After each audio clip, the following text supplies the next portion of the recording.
وفضل اللہ المجاہدین علی القاعدین اجرا عظیما درجات منہ ومغفرۃ ورحمہ وکان اللہ غفورا رحیما۔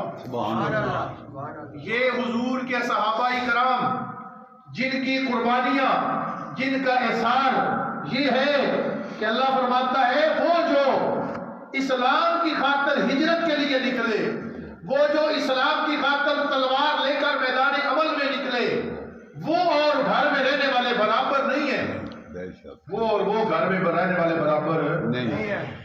جو نکل پڑے، جنہوں نے اسلام کے لیے مال قربان کیا، اسلام کے لیے وقت دیا، تکلیفیں اٹھائی، وہ اور گھر میں رہنے والے برابر نہیں ہیں۔ لیکن جو گھر میں ہیں، جو گھر میں رہے، جو نہ نکل سکے اس عذر کی بنا پر کہ کسی کی آنکھیں نہیں ہیں، کسی کے ہاتھ نہیں ہیں، کسی کی عمر نہیں ہے، وہ اس حال میں ہے تو وہ برابر نہیں ہے۔ لیکن رب نے دونوں پارٹیوں سے وَكُلًّا وَعَدَ اللَّهُ الْحُسْنَىٰ کا وعدہ کر لیا ہے۔ دونوں سے رب کریم نے دونوں کو اعلیٰ منصب دینے کا وعدہ کر لیا۔ وَكُلًّا وَعَدَ اللَّهُ الْحُسْنَىٰ وَكُلًّا وَعَدَ اللَّهُ الْحُسْنَىٰ۔ بولو نا، میں عام کی بات کر رہا ہوں، جن کا ذکر مبارک میں نے ابتدا میں کیا وہ ہیں جنہوں نے ہر لمحہ رسول کے ساتھ گزارا ہے، ہر گھڑی پیارے آقا علیہ السلام کی بارگاہ میں گزاری ہے، اپنے آقا پر اپنا آپ قربان کیا، اپنے آقا پر، جن کی 4 پشتیں میرے رسول کی صحابی ہے، ان کا نام ابو بکر صدیق رضی اللہ تعالیٰ عنہ۔ خلیفہ تو بلا فصل کون ہے؟ ابو بکر صدیق صدیق بولے ابو بکر صدیق رضی اللہ تعالیٰ عنہ۔ ابو بکر صدیق وہ ہیں جن کو میرے رسول نے اپنا مصلی خود عطا فرمایا ہے۔ سبحان اللہ۔ 17 نمازیں رسول کریم کی زندگی مبارک میں سیدنا ابو بکر صدیق رضی اللہ تعالیٰ عنہ نے پڑھائی ہیں، 17 نمازیں، اور ان کو پیغام دے کر جن کو بھیجا ان کا نام علی المرتضیٰ شیر خدا حیدر کرار ہے، عبداللہ بن عباس ہے۔ فرمایا جاؤ ابو بکر سے کہو میرے مصلی امامت پہ کھڑے ہو جائیں۔ سیدنا ابو بکر صدیق رضی اللہ تعالیٰ عنہ کھڑا کرنے کے لیے پیغام کنہیں دے کر بھیجا کہ کوئی اعتراض نہ کر سکے کہ فلاں موجود نہیں تھا۔ پھر مصلی امامت پہ کھڑے ہوئے، رسول رحمت صلی اللہ علیہ وسلم کی زندگی مبارک میں 17 نمازیں پڑھائیں۔ آخری نماز جو تھی صبح کے وقت، سوموار شریف والا دن، میرے پیارے مصطفیٰ کا یوں حجرہ مبارک، مسجد نبوی شریف کے ساتھ یوں حجرہ مبارک، وہ حجرہ جس میں آج بھی میرے رسول جلوہ افروز ہے، اپنے یار ابو بکر و عمر کے ساتھ جلوہ افروز ہے۔ وہ حجرہ مبارک جس کی سرزمین عرش اولا سے افضل و اعلیٰ ہے، وہ حجرہ مبارک جس کی زیارت کرنے والے پر جنت واجب ہو جاتی ہے، وہ جنتی کہلاتا ہے، وہ جنتی ہو جاتا ہے، اس کی سفارش کرنا رسول پاک کے ذمہ ہو جاتا ہے۔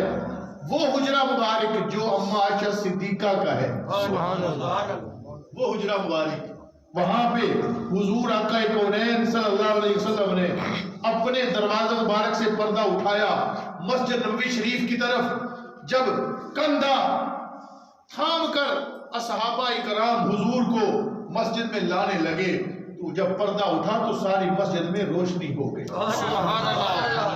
اصحابہ کرام جو اتنے دنوں سے رسول کریم صلی اللہ علیہ وسلم کی زیارت مبارک سے کرنے کے لیے بےتاب تھے، جو جدائیاں دل میں آندھی طوفان امڑ رہے تھے کہ آقا کونین صلی اللہ علیہ وسلم ہمیں ان کی دید نصیب ہو، ہم زیارت کریں، آقا کی صحبت میں بیٹھیں۔